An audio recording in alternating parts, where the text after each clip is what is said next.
Ever wondered what happens when villagers chase a wheel of cheese hurtling down a steep English hill?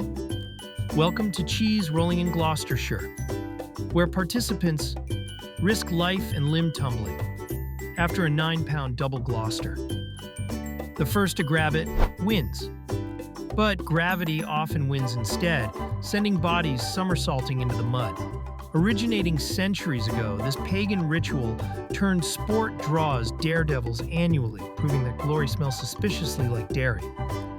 In Finland, love takes a competitive twist with wife carrying, where men hoist their partners, wives or not, over shoulders and navigate obstacle courses of logs, water pits, and hurdles.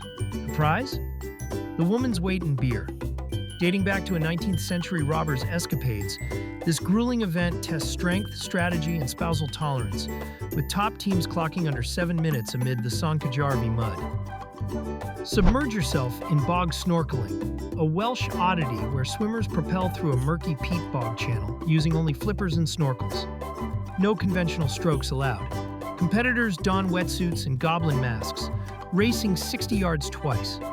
Since 1985, this eco-friendly farce has crowned champions who embrace the slime, with times as quick as a minute, turning a swampy trench into an underwater marathon of endurance.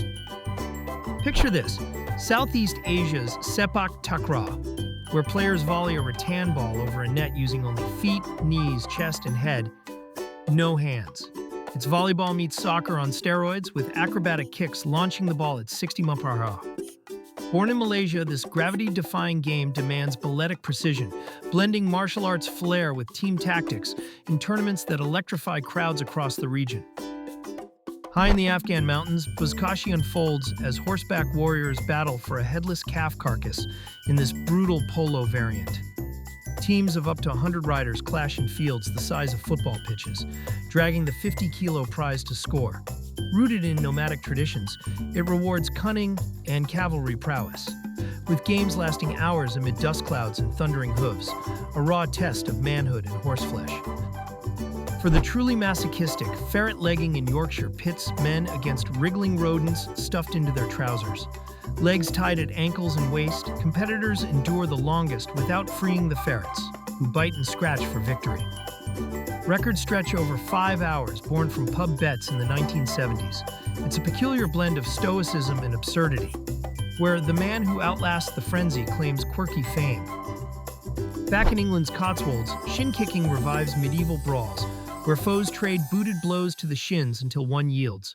Armed with straw-stuffed trousers for padding, combatants grip collars and swing haymakers while targeting legs. Dating to the 17th century, this folk sport at Robert Dover's games favors those with iron calves and unyielding grit, turning simple kicks into a symphony of pain and perseverance.